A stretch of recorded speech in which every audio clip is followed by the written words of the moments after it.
They're all the same, aren't they? The officer's voice dripped with disdain as he leaned against the hood of the black sedan, a smug smirk curling on his lips. The car, sleek and meticulously maintained, was parked in a neighborhood where he believed it had no place being. Think you can just waltz in here, huh? Like you belong. The man behind the wheel kept his hands on the steering wheel, fingers gripping tightly as he tried to keep his voice steady. I haven't done anything wrong, he said, his tone calm but firm. But the officer wasn't listening. He never planned to. Step out of the car, the second cop barked, his voice louder, almost challenging. He enjoyed this, seeing the power they held, the way they could bend someone's dignity until it snapped. The man hesitated for a moment, but he knew better than to resist. Slowly, he opened the door and stepped out, hands raised slightly to show he wasn't a threat. Pathetic, the first cop spat, circling around him, eyes scanning, probing for any reason to escalate. You don't belong here. You think because you have a nice car, you can just drive through this neighborhood? I live here, the man said, his voice even quieter now, trying to avoid a confrontation that was spiraling out of his control. But it was clear that these officers had already decided what kind of man he was. To them, it didn't matter where he lived or who he was. They had already cast him in a role he didn't choose, and they were determined to play out their twisted script. The officer glanced at his partner, a cruel grin spreading across his face. You hear that? He lives here. The other one laughed, a sharp, grating sound that echoed through the still night. We'll see about that. What happened next was quick, brutal, and calculated. They ordered him to stand aside, one of them stepping into the car, rifling through it as if searching for a hidden crime. And when he found nothing, he kicked the door shut, harder than necessary, as if he had been personally offended by the pristine condition of the vehicle. This car doesn't belong to you. We know that much, said the officer, his voice carrying the weight of every prejudice he harbored. The man's heart raced, a feeling of dread washing over him as he watched the officer walk back to their patrol car, pulling out a small canister. It was only when the sharp scent of gasoline hit the air that the realization dawned, each drop splattering onto the pavement sending a chill down his spine. What are you doing? He stammered, stepping forward, but the second officer shoved him back with a hand to his chest, forcing him to stumble. Stay back, or you'll regret it.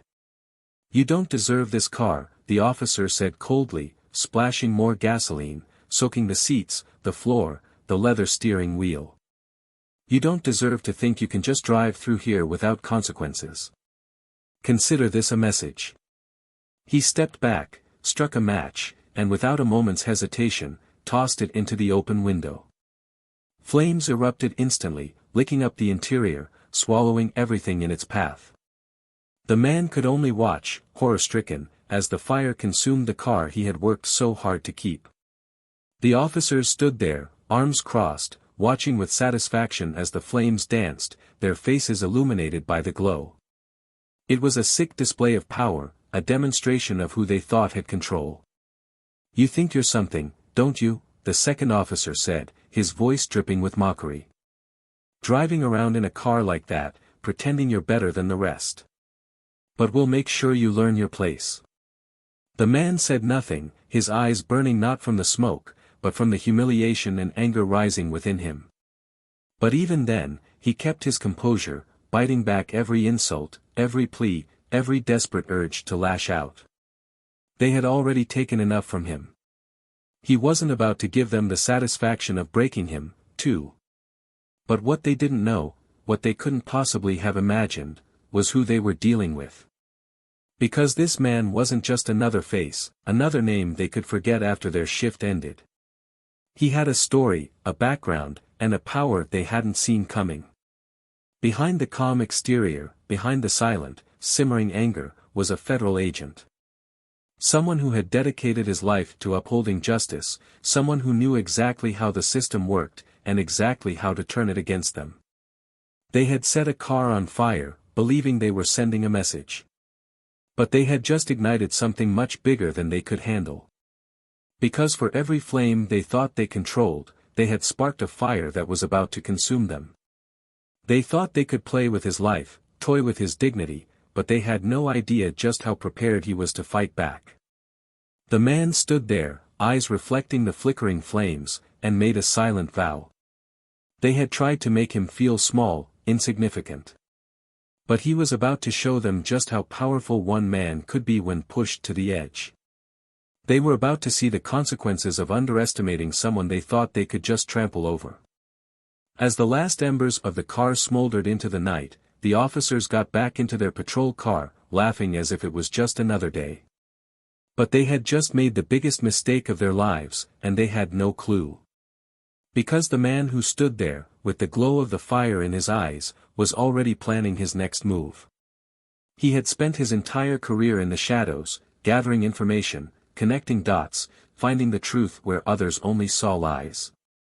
And now, he was about to use every bit of that skill to turn the tables. For too long, these officers had hidden behind their badges, thinking it made them untouchable. But he was going to make sure they felt the weight of every action, every threat, every injustice they had ever inflicted. The real question was, how would he do it? How would he expose them, make them face the same shame and fear they tried to force on him? What would it take to bring them down, piece by piece, until their power crumbled beneath the very system they had tried to manipulate? They thought they had all the power. They thought they were untouchable. But they were about to learn just how wrong they were. And this time, there would be no escape, no way to hide behind their uniform. So, what happens when the very system they use to oppress becomes the force that brings them to justice? When the prey they thought they could hunt turns out to be the hunter they never saw coming?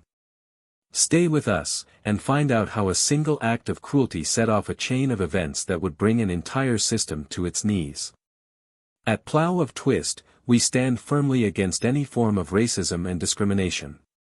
We believe in equality, justice, and respect for everyone, no matter their background. To all our Black viewers, we see you, we support you, and we're committed to sharing stories that shed light on these important issues. Stay strong, stay proud, and know that you are valued. Now, sit back and enjoy this powerful story. And if you like what you see, don't forget to subscribe to our channel for more gripping narratives. Jamal hadn't planned to be out that late. He rarely drove through the upscale streets of Cleveland at night unless it was necessary, and tonight, it was. His shift at the office had stretched longer than expected, meetings running late, reports piling up, the typical chaos of a Monday. As a field agent for the FBI, Jamal's work often required him to go unnoticed, to blend into the background and listen more than he spoke. He was good at it, years of training had made sure of that. But tonight, he was tired, and all he wanted was to get home, kick off his shoes, and leave the stress of the day behind him. Jamal was a man of quiet confidence. In his mid-30s, with a calm, analytical mind, he had built a reputation in the bureau for being thorough, reliable, and unflinching under pressure. Standing just over 6 feet, with a lean, athletic build and a sharp, attentive gaze, he could seem imposing, but his demeanor was gentle, almost reserved. People who met him often mistook his calmness for passivity, but those who knew him understood that it was the stillness of someone who watched everything, who took in every detail and stored it away. Tonight, however, his thoughts were far from work. His mind drifted to simpler things, what he'd have for dinner, how he'd catch up on the shows he'd missed over the weekend, and maybe, just maybe, calling his mom to check on her, something he hadn't done in weeks. The streets were quiet, the kind of stillness that made the city feel eerie, like it was holding its breath. Jamal's car, a sleek, black sedan, glided down the empty road, the hum of the engine barely a whisper in the cool night air. The city was familiar, yet distant, the flashing streetlights casting fleeting glances over the darkened facades of storefronts and apartments. He had grown up in a neighborhood not too far from here, but it felt like a lifetime ago. Cleveland was a city of contrasts, gleaming skyscrapers and rundown buildings, vibrant communities overshadowed by long histories of struggle. It was a place where lines had been drawn and redrawn, where opportunities seemed to flow for some and dry up for others. As he neared his neighborhood, Jamal noticed a patrol car parked on the side of the road. It wasn't unusual to see police in the area, but something about the way the car was angled, almost blocking part of the lane, caught his attention. He kept his speed steady, not wanting to draw unnecessary attention, but his instincts kicked in. He could sense something was off. The patrol car's lights were off, but he could see two silhouettes inside, their faces dimly lit by the soft glow of a cell phone screen. He thought about ignoring it, just driving past and heading home. But as he approached, the headlights of the patrol car flicked on, and the shrill flash of red and blue lights cut through the night, signaling him to pull over. Jamal sighed, more out of frustration than fear. This wasn't the first time he'd been stopped, and he knew it probably wouldn't be the last. He guided his car to the side of the road and waited, hands resting on the steering wheel, fingers drumming a slow, deliberate rhythm. The sound of boots crunching on gravel reached his ears as the officers approached. He could see them through the side mirror, two men, one taller with a shaved head, the other stockier, both carrying themselves with an air of authority that felt more like intimidation. He rolled down the window, forcing a neutral, polite expression onto his face, even as his stomach tightened. "Evening, officers," Jamal said, his voice steady, though he could already feel the tension building. He had learned long ago how to speak in these situations, how to keep his voice calm and his movements deliberate. He had seen what could happen when things went wrong. The taller officer, who introduced himself as Officer Reed, didn't bother with pleasantries. "License and registration," he barked, his eyes sweeping over the interior of the car, searching for a reason, any reason, to escalate. Jamal handed over the documents, watching as Reed glanced at them before passing them to his partner, Officer Hale. "What brings you out here?" Reed asked, the question casual, but the tone sharp, like a trap waiting to spring. Jamal hesitated for a split second. He didn't owe them an explanation, but he knew how these things could go if he didn't play along. "Just heading home from work," he replied. "I live a few blocks down." Reed's eyes flicked back to him, and for a moment, Jamal thought he saw a flicker of something, recognition, maybe, or suspicion. "Where do you work?" The question came quick, almost as if he was expecting a lie. Jamal took a breath. "I'm in security," he said, keeping his answer vague. It wasn't a lie, not entirely, but it was enough to satisfy most people. It should have been enough for them. But it wasn't. Reed leaned closer, peering into the car, eyes narrowing. "Nice car," he said, his voice dripping with sarcasm. "Security must pay pretty well." The comment hung in the air, heavy with implication, and Jamal could feel the resentment behind it. He knew exactly what they were thinking, what they wanted to say. People like him didn't drive cars like this, not unless they were up to something. "Step out of the car," Hale said, his tone leaving no room for negotiation. Jamal's heart sank, but he did as he was told, moving slowly, carefully, keeping his hands visible. Reed circled the car, inspecting it, while Hale stood in front of Jamal, blocking his view, forcing him to stay still. It was an old tactic, divide and control, keep the situation tense. Jamal could feel the weight of their stares, the unspoken judgment hanging between them.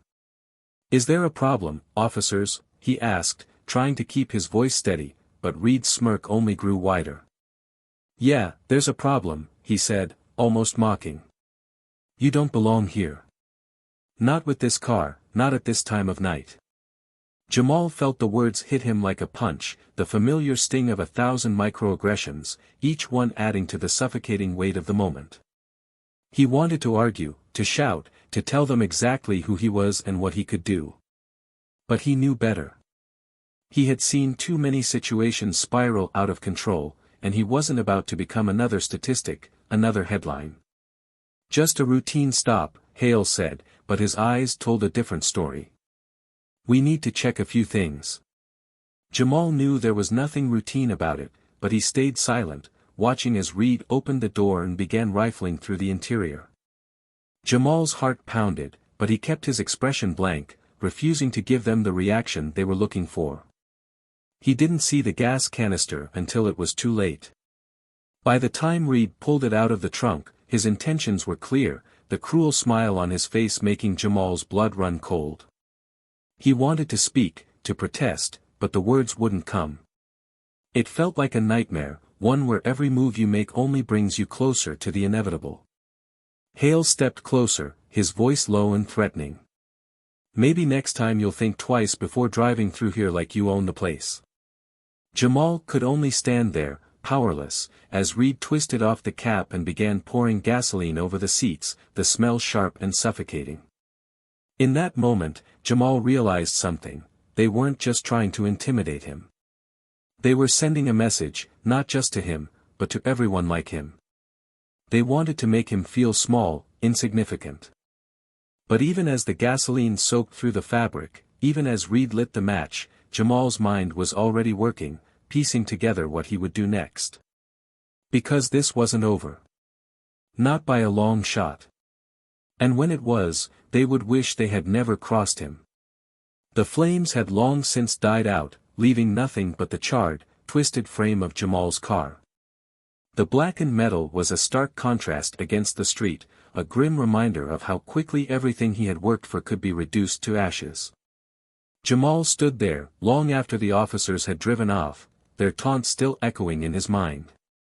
He had stayed silent, watched it all unfold, but now, as the acrid smell of burnt rubber and fabric lingered in the air, a different kind of fire began to burn within him. It was a slow, simmering rage, controlled, deliberate, and dangerous. Jamal knew that anger alone wouldn't get him anywhere. He had learned a long time ago that lashing out, giving into raw emotion, was exactly what they wanted. But he wasn't just angry, he was focused. He had spent his life dealing with men like Reed and Hale, men who thought they could bully, intimidate, and break others without consequence. What they didn't know was that Jamal had spent years mastering the art of strategy, of patience. He knew how to wait, how to bide his time until the perfect moment to strike back. The next morning, Jamal was back at his desk, the hum of the office around him a stark contrast to the quiet of the night before. The Bureau's Cleveland office was bustling as usual, agents moving in and out, phones ringing, the low murmur of conversations filling the air. But Jamal was silent, his focus entirely on his computer screen. His fingers flew over the keyboard, pulling up records, scanning through data. He was piecing together a puzzle, one that Reed and Hale had no idea they were a part of. Jamal, a voice interrupted, snapping him out of his thoughts. He looked up to see Marcus, his colleague and closest friend in the Bureau, standing by his desk. Marcus was one of the few people who knew Jamal well enough to read the tension in his posture, the way his shoulders were just a bit too tight, his jaw clenched. "You good?"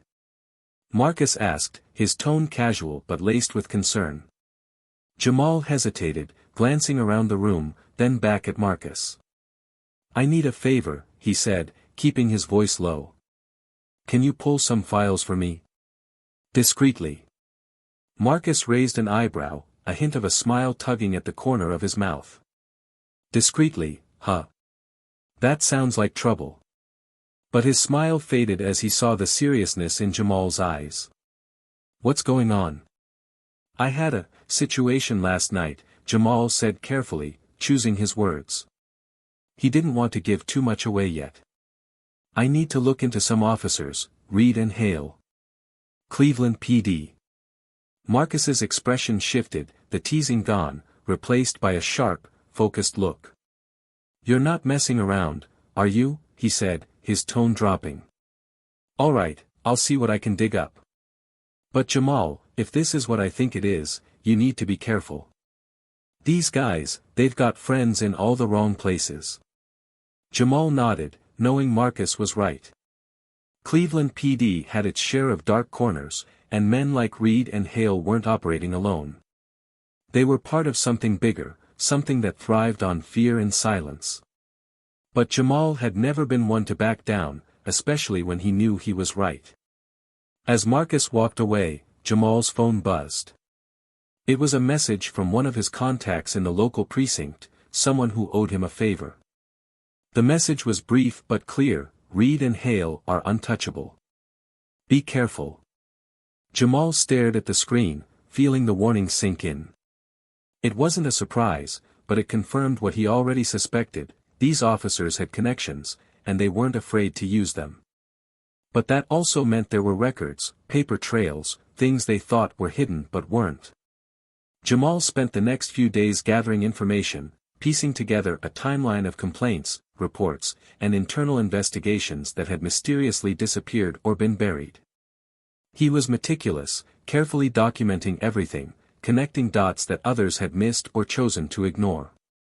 It was like peeling back layers of a carefully constructed lie, and with each new piece, the picture became clearer.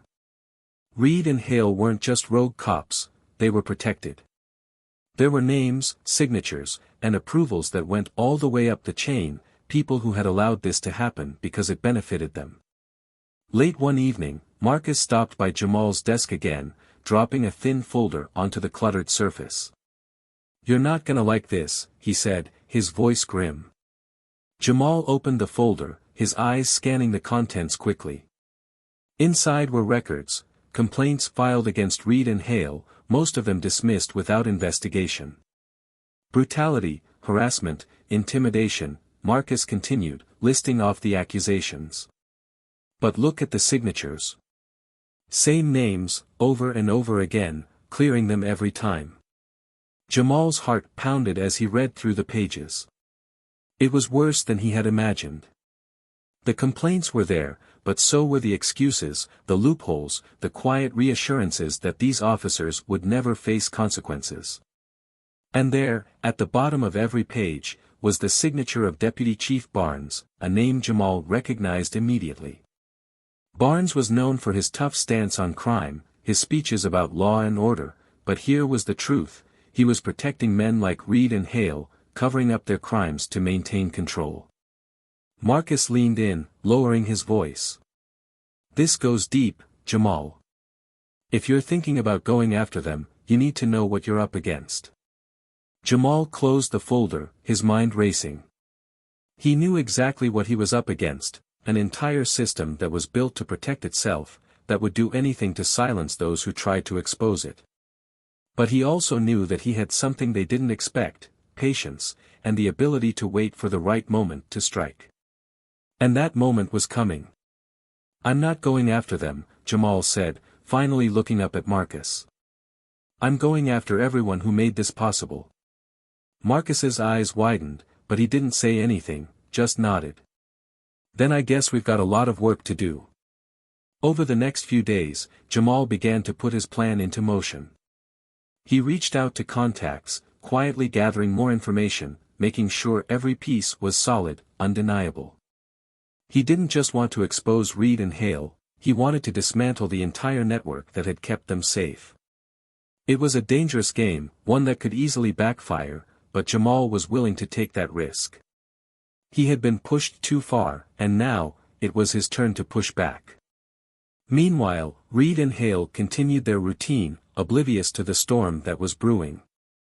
They didn't know that every time they harassed someone, every time they used their badge to intimidate and control, Jamal was watching, documenting, preparing. They still saw him as just another face, just another man they could forget. But Jamal had not forgotten, and he had no intention of letting them forget either. He moved carefully, methodically, knowing that one wrong step could ruin everything. He needed to make sure that when the truth came out, there would be no way to cover it up, no way to silence the voices that had been ignored for too long. The tension was building, a quiet, simmering pressure that threatened to explode at any moment. Jamal could feel it, the way everything seemed to hang on a knife's edge, ready to tip. He knew that the closer he got, the more dangerous it would become, but he also knew that he was ready. Because when the time came, when the truth finally broke through the lies, it wouldn't just be Reed and Hale who had to answer for what they had done. It would be everyone who had enabled them, everyone who had stood by and allowed it to happen. And Jamal would make sure that every single one of them felt the full weight of the consequences. But how exactly would he do it? How would he bring down an entire system that seemed untouchable? The pieces were in place, the tension mounting, and now, all that was left was to watch, to wait, and to strike when the time was right. The question was, would it be enough? Could one man really bring down a system that had been built to protect itself? Or would Jamal find himself caught in the very web he was trying to untangle? The answers were coming, and they would change everything. The sun was setting, casting a warm, orange glow over the Cleveland skyline as Jamal sat in his car, parked across the street from the police precinct. He could see officers coming and going, unaware of the storm that was about to hit them. In his hands, he held a flash drive, small, unassuming, but packed with everything he needed to bring down the men who had thought they were untouchable. For the past few weeks, he had worked tirelessly, reaching out to every contact, calling in every favor. The flash drive contained hours of footage, audio recordings, and files that detailed not just the actions of officers Reed and Hale, but a network of corruption that ran through the department, reaching as high as Deputy Chief Barnes. It was time. Jamal's phone buzzed, a message from Marcus, "We're ready. Just give the signal." He took a deep breath, his heart pounding as he typed a quick response. Tonight was the night. He had spent every moment since that humiliating night planning this, and now, it was all coming together. There was no turning back.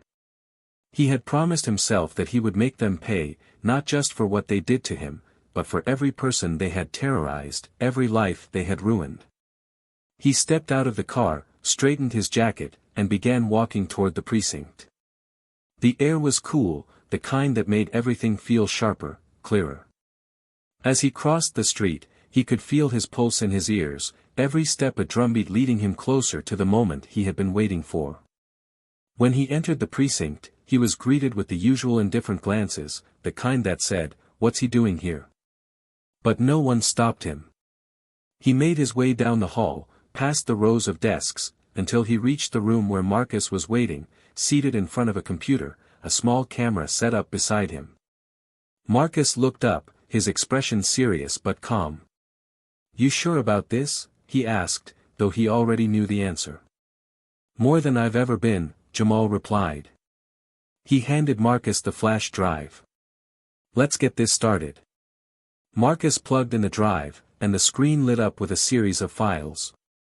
Jamal had been meticulous, gathering footage from traffic cameras, recordings from informants, even intercepted communications. It was all there, a web of deceit and violence that painted a clear picture of Reed, Hale, and Barnes, along with others who had protected them. "I've already set up the feed," Marcus said. "Once we start, it'll broadcast live to the city council meeting. Everyone's going to see this." Jamal nodded, taking a step back as Marcus began to type. The plan was simple but effective, a live broadcast, playing the evidence for the world to see. It was the kind of public exposure that couldn't be ignored, that couldn't be swept under the rug with a quick press release or an internal investigation. As Marcus hit the final key, a small screen popped up, showing the city council chamber, where officials were preparing for what they thought would be a routine meeting. "All right," Marcus said, glancing at Jamal. "Here we go." He clicked the play button, and the footage began to stream. The room was silent, save for the faint hum of the computer. Then, voices filled the air. First, the voice of Hale, recorded on one of the many nights he and Reed had harassed civilians, threatening and mocking them. It was followed by video footage, showing the two officers pulling over drivers, dragging them out of their cars, and planting evidence. The images were stark, undeniable, and as they played, Jamal could almost feel the collective intake of breath from everyone watching. For a moment, he imagined the faces of the people in that chamber, the shock, the confusion, and then the slow, creeping realization of what they were seeing. He thought of Reed and Hale, wherever they were, probably at home, oblivious to the fact that their entire world was about to collapse around them. Marcus clicked on another file, this one an audio clip. It was a conversation between Deputy Chief Barnes and another officer, talking about how to cover up a complaint that had been filed against Reed. "Just make it disappear," Barnes was saying, his voice calm and cold. "We don't need this blowing back on us. Handle it. Jamal's jaw clenched as he listened. This was it, the proof he had needed, the piece that connected everything. They had thought they were untouchable, that they could do whatever they wanted and never face consequences. But they were wrong. Jamal, Marcus said quietly, pulling him out of his thoughts. Look at this. He pointed to a monitor displaying the live feed from the council chamber. People were standing, talking, gesturing angrily, and then, suddenly, there was Reed, striding through the doors, his face set in a tight, furious expression. He must have realized what was happening, but it was too late. Cut the feed, Reed shouted, his voice echoing through the chamber, but no one moved. He grabbed the nearest council member by the arm, his face inches from theirs. Cut it off, now. But the cameras kept rolling, capturing everything. Jamal watched as Reed turned, his eyes wild, scanning the room, looking for someone, anyone, who could stop this. And then he saw Jamal, standing in the doorway, his face calm, almost serene. You, Reed spat, pushing his way through the crowd. What the hell do you think you're doing? Jamal didn't flinch. I'm doing what you never thought I could, he said, his voice steady, each word carrying the weight of everything he had endured. I'm showing the truth. Reed stepped closer, his hands balled into fists, his voice low and dangerous. You think this is going to change anything? You're nobody. Just a guy with a vendetta. You think anyone's going to care? Jamal held his gaze, unblinking. They'll care, he said. Because they're watching you right now. They're seeing everything you've done. Every lie, every threat, every time you tried to hurt someone because you thought you could get away with it. They're seeing it all. For a moment, Reed just stared at him, his face twisted with rage and something else, fear. He had never thought this would happen, never imagined that the man he had humiliated and tried to break would be the one to bring him down. You're making a mistake, he said, his voice barely a whisper. You don't know what you're up against. Jamal took a step closer, his eyes locked on Reed's. No, he said. You're the one who made a mistake. You thought you could keep hurting people, and no one would ever stand up to you. But you're wrong. As the footage continued to play, Marcus clicked on another file, this one showing a list of transactions, bribes, payouts, money being funneled to officers and their protectors. It was all there, laid bare for everyone to see. This isn't just about you, Jamal said, his voice rising. It's about everyone who thought they could abuse their power and never face consequences. And now, it's over. The room erupted into chaos, people shouting, phones ringing, cameras flashing as reporters scrambled to get the story. But Jamal just stood there, watching Reed, watching the panic and desperation flicker across his face. This isn't over, Reed hissed, but there was no conviction in his words, just the empty bluster of a man who had lost everything. Oh, it's over, Jamal said, leaning in close, his voice barely more than a whisper. It's just beginning for you. And every single person you hurt, every life you tried to ruin, they're going to see you fall.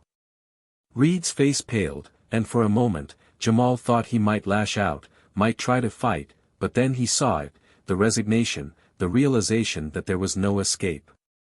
Slowly, he stepped back, his hands shaking, and without another word, he turned and walked out of the chamber, disappearing into the crowd. Marcus turned to Jamal, a hint of a smile on his lips.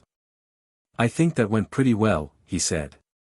Jamal allowed himself a small smile, but there was no joy in it, just relief. It's not over yet, he said. They're still out there, and they're going to fight back. But at least now, we've shown them that they're not invincible. As he left the precinct, the cool night air hit his face, and for the first time in weeks, he felt like he could breathe. He knew this was just the beginning, that there would be more battles to fight, more people who would try to protect the system. But he also knew that he wasn't alone, that there were people who had seen what he had shown them, who would stand with him. And as he looked up at the darkened sky, he thought about the flames that had consumed his car, the fire that had burned away everything he had thought was safe. It had been a message, a warning, but they had underestimated him. Because now, he was sending a message of his own, and it was one they couldn't ignore. The question was, would it be enough to change things? Or would the system find a way to bury the truth once more? As Jamal walked into the night, he knew the fight was far from over. But for now, he had won the first round, and that was more than he had ever thought possible. Jamal's victory was far from complete. As he stepped out into the night, the crisp air cooling the tension still simmering within him, he knew the hardest part was yet to come. Reed and Hale weren't going to take this lying down, and neither were the people who had protected them. Jamal had struck the first blow, but he could almost feel the gears of the system starting to turn, a machine that had been built to grind down anyone who dared to stand in its way. His phone buzzed again. Another message from Marcus: "We need to talk. Now." Jamal quickened his pace, heading to a nearby cafe where they had agreed to meet. When he arrived, he found Marcus sitting in a corner booth, his expression tense, eyes darting around as if expecting to be watched. Jamal slid into the seat opposite him, noticing the tight grip Marcus had on his coffee cup. "What's going on?" Jamal asked, trying to keep his voice steady. Marcus leaned in, his voice low. "They're moving fast, Jamal. Faster than I thought they would. Barnes is already calling in favors, trying to control the damage. He's got lawyers, and he's pulling strings. If we don't act quickly, they're going to bury this." Jamal clenched his fists, a familiar frustration bubbling up. "We have them on tape, Marcus. We've got video, audio, documents. What more do we need?" "I know," Marcus said, his voice urgent. "But it's not just about the evidence. It's about power. Barnes has people in his pocket, people who can make things disappear, twist stories, even get cases thrown out on technicalities.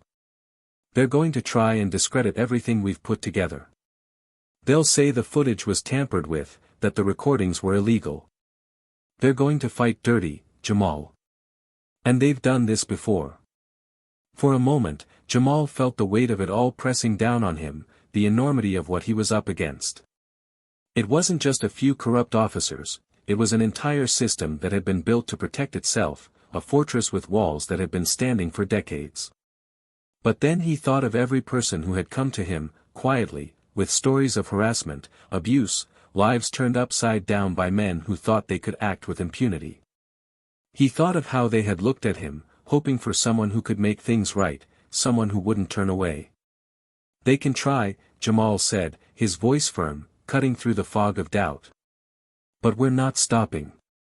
We're going to keep pushing until this whole thing comes crashing down." Marcus nodded, his eyes bright with a resolve that mirrored Jamal's. "All right. But we need to get ahead of this. We need to find something that Barnes can't spin, something that makes it impossible for them to sweep this under the rug." Jamal thought for a moment, then an idea began to form. "The victims," he said slowly. "We need to bring them forward. Not just the evidence, but the people. If we can get enough of them to come out and tell their stories, on record, publicly. Barnes can't silence all of them." "That's risky," Marcus said, frowning. "A lot of them are scared, Jamal. They've seen what happens when you go up against the police. They might not want to step into the spotlight." "I know," Jamal replied. "But they need to see that they're not alone. If they know there are others willing to speak up, maybe they'll find the courage. We can't force them, but we can give them a chance to be heard." The cafe was quiet, the hum of conversation around them barely masking the tension in their voices. Marcus sat back, considering Jamal's words. "If we do this, we have to move fast. Barnes is already trying to control the narrative, and the longer we wait, the harder it's going to be." "Then we start tonight," Jamal said, his decision made. "We start reaching out, we find the people who are willing to talk, and we make sure their voices are louder than anything Barnes can throw at us." The next few days were a blur of phone calls, meetings, and late-night conversations. Jamal and Marcus worked tirelessly, reaching out to everyone they could think of, community leaders, activists, journalists who were willing to listen. Slowly, word began to spread. People who had been afraid, who had been silent for so long, started to come forward. They shared their stories that were painfully similar, stops without cause, threats, false charges, lives derailed by men who wore their badges like shields, hiding behind them as they did whatever they wanted. One by one, they gathered in a community center, a small, unassuming building that had become a haven for those seeking justice. Jamal watched as they filled the room, some standing, others sitting, all of them carrying the weight of their experiences. It was a diverse group, young and old, men and women, people from different walks of life, but united by a common thread of suffering. As Jamal stood before them, he felt a knot in his throat, the enormity of the moment pressing down on him. He had always been calm, collected, but this was different. This wasn't just about him, it was about all of them, about proving that the system couldn't silence everyone. He took a deep breath, then began to speak. "Thank you all for being here," he said, his voice steady despite the emotions swirling inside him. "I know how difficult it is to come forward, to stand up and share your story. I know the fear, the doubt, the worry that nothing will change. But I'm here to tell you that this time, things are different. This time, we have a chance to make sure that what happened to you, to us, doesn't happen again." A murmur of agreement rippled through the room. Jamal could see the fear in their eyes, but he also saw hope, a flicker of something that hadn't been there before. He continued, "I won't lie to you. It's going to be a fight. They're going to try to discredit us, to make it seem like none of this is real, like we're the ones in the wrong. But we have something they don't, each other. And if we stand together, if we speak out, they won't be able to ignore us." There was a pause, a silence that seemed to stretch on forever, and then a voice spoke up. "I'll do it." It was a woman, middle-aged, her eyes tired but resolute. "I've been scared for too long, but I'm done being scared. I'll tell my story." Another voice followed. "Me too. I'm sick of hiding. They need to know what they did to us." One by one, hands went up, voices rising, until the room was filled with a chorus of determination. Jamal felt a surge of pride, a swell of emotion that threatened to break his calm exterior. This was it. This was what he had been fighting for. That night, they began filming. Jamal watched as each person stepped in front of the camera, their faces lit by a single, soft light, their voices clear and unwavering. They spoke of the harassment, the threats, the fear that had followed them every day, and as they spoke, Jamal could see the anger, the sadness, but also the strength. These were stories that couldn't be denied, that couldn't be brushed aside with a simple press release. Meanwhile, Reed and Hale were feeling the pressure. They had managed to avoid the media, but the growing buzz around Jamal's campaign was making them nervous. Jamal could almost picture them, sitting in their homes, watching the news, seeing the faces of their victims, and realizing that their grip on power was slipping. He knew they would try to retaliate, to find a way to shut this down before it got any bigger. The next morning, Jamal got a call from Marcus. "You need to see this," Marcus said, his voice grim. "They're not backing down." He met Marcus at the community center, where a TV was playing a news broadcast. A reporter was standing outside the police precinct, her expression serious. Sources within the department claim that several of the allegations being made are part of a coordinated effort to discredit law enforcement, she said, her words carefully chosen, clearly scripted by someone trying to control the narrative. Officials are urging the public to remain skeptical of unverified claims. Jamal felt a cold rage settle in his chest. They were trying to twist it, to make it seem like this was all just a plot against the police. But they had gone too far this time. "They're scared," Marcus said quietly. "They wouldn't be trying this hard if they weren't." Jamal nodded, his mind racing. "Then we hit them where it hurts. We make sure everyone sees the truth, no matter what they try to say." That night, they released the footage. Clips of the testimonies, raw and unedited, played across social media, on local news channels, anywhere they could get it. Jamal watched as the views climbed, as people shared their own stories, as the voices grew louder and louder, drowning out the lies that Reed, Hale, and Barnes had tried to spread. It was a battle, one that was far from over, but for the first time, it felt like they had a chance. Jamal could see it in the way people were responding, the way they were refusing to be silent, to be pushed back into the shadows. And as he stood there, watching the stories unfold, he knew that this was the moment they had been waiting for. The system was starting to crack, and if they kept pushing, kept fighting, they could bring it all down. But he also knew that Reed and Hale weren't going to go quietly. They were going to fight back, and they were going to do everything they could to protect themselves. The real showdown was coming, and it was going to be brutal, but Jamal was ready. He had started this fight, and he was going to finish it. The fallout from the video was immediate. In the days following the release of the footage, Cleveland was buzzing. News outlets picked up the story, and it wasn't just local stations anymore. National networks were covering it, the headlines blaring accusations of corruption, abuse, and a culture of silence within the Cleveland Police Department. The public outcry was louder than anyone had anticipated, a wave of anger and frustration that spread across the city, sparking protests and demands for accountability. Jamal watched it all unfold from a distance, his phone constantly buzzing with calls, messages, notifications. People wanted interviews, wanted to know more, wanted to hear his side of the story. But he was careful about where he showed his face. He knew that Reed, Hale, and Barnes were still out there, and now they were more desperate than ever. The evidence had been exposed, and it was clear that they couldn't control the narrative anymore, but that only made them more dangerous. They were like cornered animals, and Jamal knew that if they felt they had nothing left to lose, they would do anything to protect themselves. The city was divided. While many rallied behind Jamal and the victims who had come forward, there were still those who sided with the police, convinced that this was an attack on law enforcement, a smear campaign designed to undermine their authority.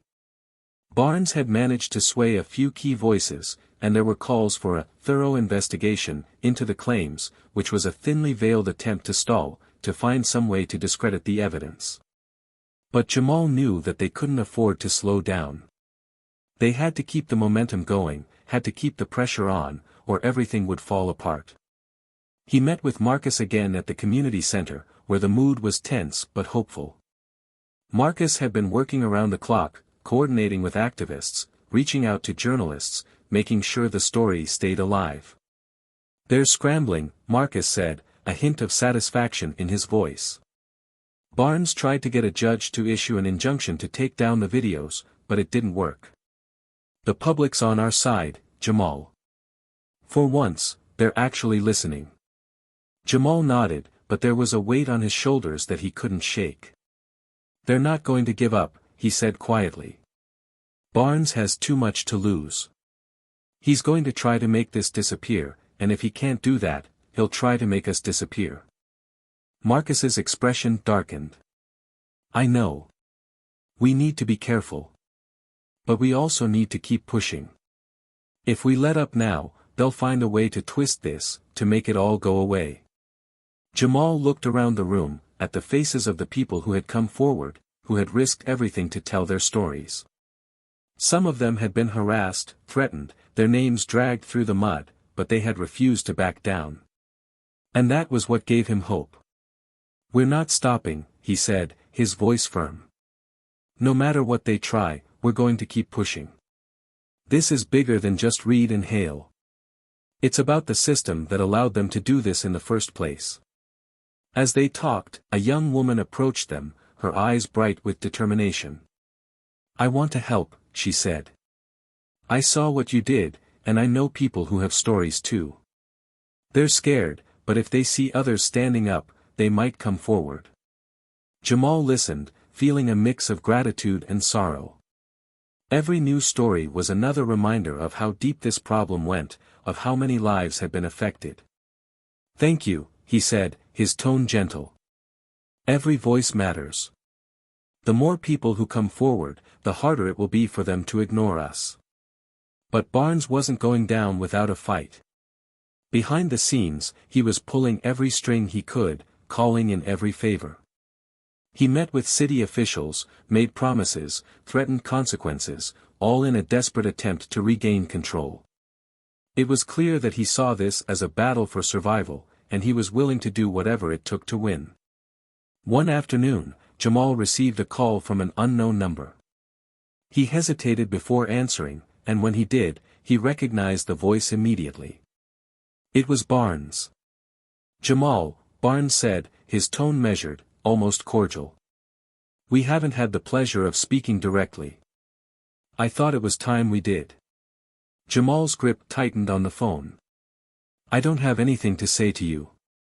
"Oh, but I have plenty to say to you," Barnes replied, a hint of a smile in his voice. "You've made quite a mess for yourself. And I'm offering you a way out." Jamal felt a chill run down his spine. "What are you talking about?" "Let's not pretend you don't know how this works," Barnes continued, his voice low and smooth. "I can make all of this go away. The charges, the accusations, the stories. You can walk away from this, clean, no consequences. All you have to do is stop. Call off your little crusade, and this can end."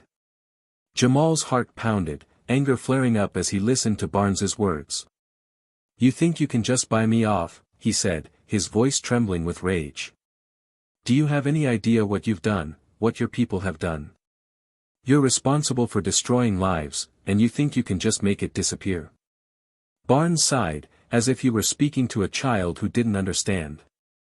"Jamal, this is how the world works. You're not going to change it. You can keep fighting, but in the end, you're going to lose. I'm offering you a way to save yourself." For a moment, Jamal was silent, the weight of Barnes's words settling over him. He knew there was truth in what Barnes was saying. The system was powerful, and it had been built to protect itself, to silence anyone who tried to challenge it. But then he thought of everything he had seen, everything he had heard from the people who had trusted him with their stories. He thought of Reed, of Hale, of the way they had looked at him that night, as if he was nothing, as if they could do whatever they wanted and no one would stop them. "No," Jamal said, his voice strong and clear. "I'm not going to stop. And I'm not going to let you silence anyone else. You're the one who's going to face consequences, Barnes. You, and everyone who helped you." There was a pause on the other end of the line, and for a moment, Jamal thought he could hear Barnes's calm facade crack. "You're making a mistake," Barnes said, his voice harder now, colder. "You don't know what you're up against." "I know exactly what I'm up against," Jamal replied. "And I'm not afraid of you." The line went dead, and Jamal stood there, breathing hard, his heart racing. He knew he had just made a powerful enemy, someone who would stop at nothing to protect himself. But he also knew that he had made the right choice. Barnes's attempt to buy him off had only confirmed what he already knew: they were scared. And that meant he was getting closer to the truth. The next day, things escalated. Barnes's allies began spreading rumors, planting stories in the media, trying to paint Jamal as a rogue agent with a personal vendetta. They dug into his past, twisted facts, did everything they could to discredit him. For every step forward Jamal made, it felt like they were pushing back even harder, trying to drag him down. But Jamal wasn't alone. Marcus was there, working tirelessly to counter every lie, to keep the truth at the forefront. The community stood by him, organizing rallies, speaking out, refusing to be silenced. And as the pressure mounted, more and more people began to come forward, each one adding their voice to the growing chorus demanding justice. Jamal found himself at the center of it all, a symbol of the fight against a corrupt system. He hadn't asked for this, hadn't wanted to become a public figure, but now that he was, he realized that he had to keep going. There was no turning back, not when so many people were depending on him. He had set out to expose the truth, and now, he had to see it through, no matter the cost. But there was still a lingering question, one that gnawed at him late at night: when the world was quiet and the chaos seemed to fade, would it be enough? Could one man, one small group of people, really bring down a system that had been built to withstand everything? Or would they find a way to silence him, to erase everything he had worked for? The uncertainty was suffocating, but Jamal refused to give in to it. He thought of the faces of the people who had come forward, the strength they had shown, and he knew that he couldn't stop. Not now. The truth was out, and it was spreading, and even if Barnes managed to twist it, to muddy the waters, there was no way to hide everything. The cracks were there, and they were widening. And as the pressure continued to build, Jamal knew that something had to give. The system was straining under the weight of its own lies, and it was only a matter of time before it broke. The question was, who would be left standing when it did? As he prepared for the next step, gathering everything he would need to make his final move, he couldn't help but wonder, could he really bring them all down? Or was this just another fight that would end in silence, in the same darkness that had allowed men like Barnes to thrive? The answer was coming, and it would decide everything. The courtroom was packed, the air thick with tension. Every seat was filled, and yet it was almost eerily silent as the judge entered, signaling the start of the final hearing. For weeks, the case against Reed, Hale, and Barnes had dominated the headlines. Testimonies had been heard, evidence presented, and the city watched, riveted, as every dark corner of the corruption within the Cleveland Police Department was brought to light. Jamal sat in the front row, his posture steady, but his heart raced as the judge began to speak. This was the moment he had been fighting for, the culmination of everything he had risked, and he knew that whatever happened next would set the tone for the future. The case had been grueling, and Barnes's legal team had done everything in their power to discredit the evidence, but there was simply too much. Every lie, every cover-up, had been exposed, and now the system was being forced to confront the truth. As the judge delivered the verdict, the room seemed to hold its breath. Guilty. The word echoed through the chamber, a definitive, powerful declaration. Reed and Hale, who had sat stone-faced through most of the trial, finally showed a reaction, Reed's face twisted in shock, Hale's head dropping as if the weight of the words had physically struck him. Barnes sat a few rows behind them, his expression unreadable, but Jamal could see the slight tremor in his hands, a sign of the reality that was finally crashing down on him. Reed and Hale were sentenced to prison, stripped of their badges, their authority, and the sense of untouchability they had wielded for so long. For them, there was no escape, no more hiding behind the shield of their uniform. Barnes, despite his attempts to distance himself from the scandal, was found guilty of conspiracy and obstruction of justice. The judge's words were clear and damning, the power you held was a responsibility, not a license to harm. And now, you will be held accountable. As the courtroom erupted into murmurs, Jamal felt a wave of relief wash over him, a burden lifting off his shoulders. This was it. This was what he had fought for, and it had finally come to pass. He had done the impossible, he had exposed the truth, and he had brought justice to those who thought they could never be touched. He had not only taken down the officers who had wronged him but had also struck a blow against a system that had allowed such abuse to thrive. After the trial, Jamal stepped outside the courthouse, blinking in the bright sunlight. A crowd had gathered, reporters jostling for position, microphones thrust forward as they shouted questions. But it wasn't the reporters that caught his eye, it was the people. The same people who had come forward, who had shared their stories, who had risked everything to stand up against the abuse. They were there, cheering, clapping, some even crying, and as Jamal looked at them, he knew that this victory wasn't just his. It belonged to every single person who had dared to speak out. Marcus approached, a broad smile on his face, and clapped Jamal on the back. "You did it, man," he said, his voice full of pride. "You really did it." Jamal nodded, still processing the enormity of it all. "We did it," he corrected. "I couldn't have done this alone." He glanced at the crowd, at the faces of the people who had become more than just witnesses, they were allies, part of a movement. They did it. But as they stood there, basking in the victory, Jamal knew that this was just the beginning. The convictions were a win, but there was still so much work to be done. Policies needed to change, new protections needed to be put in place, and there were still people in power who would resist, who would try to rebuild what had been torn down. Yet, for the first time, Jamal felt hopeful. Because now, people were watching. The silence had been broken, and there was no going back. This story was about more than just bringing a few corrupt officers to justice.